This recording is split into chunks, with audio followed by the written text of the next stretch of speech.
Good morning everyone. Welcome to మన చరిత్రలో episode 4.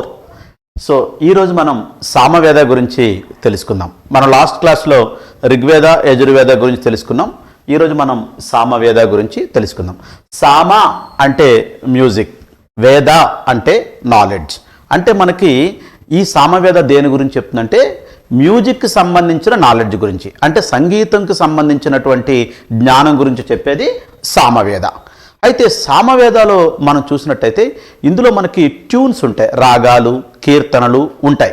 అంటే సామవేదాలో ప్రత్యేకంగా శ్లోకాలు ఏమి ఉండవు, కానీ ఋగ్వేదంలో ఉన్న శ్లోకాలు ఏవైతే ఉన్నాయో ఆ శ్లోకాలకి ఇక్కడ రాగాలను ఇవ్వడం అనేది, ఆలపించడం అనేది జరుగుతుంది. అంటే ట్యూనింగ్ ఇవ్వడం అనేది సామవేదాలో జరుగుతుంది.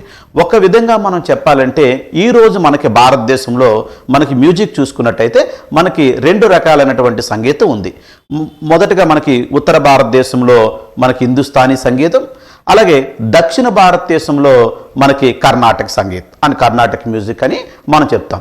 యాక్చువల్లీ 12వ శతాబ్దానికి ముందు, అంటే 12వ శతాబ్దంలో మనకి ముస్లింల పరిపాలన స్టార్ట్ అవ్వక ముందు మనకి ఇండియన్ మ్యూజిక్, భారతీయ సంగీతం అని ఒకే ఒకటి ఉండేది. ఆ భారతీయ సంగీతం నుంచే మనకి ఈ హిందుస్థానీ సంగీతం, ఈ కర్ణాటక సంగీతం అనేవి పుట్టుకొచ్చాయి.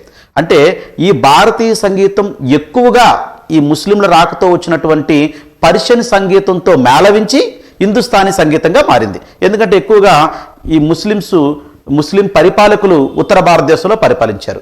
సో ఈ పర్షియన్ సంగీతం తాలూకా ప్రాబల్యం అంటే ఇన్ఫ్లుయెన్స్ మనకు దక్షిణ భారతదేశంలో తక్కువగా ఉండడం వల్ల ఎక్కువగా పర్షియన్ ప్రభావం మన భారతీయ సంగీతంపై పడలేదు.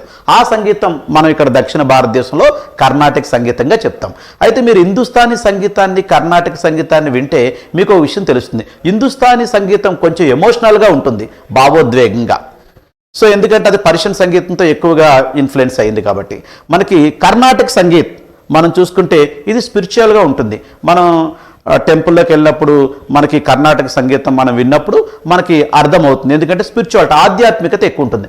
అయితే మనకి ఈ 2 సంగీతాలు ఎక్కడి నుంచి వచ్చాయి? మనకి భారతీయ సంగీతం అంటే 12వ శతాబ్దానికి ముందు, అంటే క్రీస్తు శకం 12వ శతాబ్దానికి ముందు భారతీయ సంగీతంగా ఉండేవి.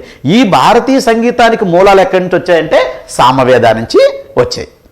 ఎస్, సో ఇది మనం గుర్తుంచుకోవాల్సిన పాయింట్. సామవేదాలో శ్లోకాలు ఉండవు, కానీ ఋగ్వేదంలో ఉండే శ్లోకాలకి సామవేద ట్యూనింగ్ ఇస్తుంది అన్న విషయాన్ని మనం గుర్తుంచుకోవాలి. Thank you and all the best.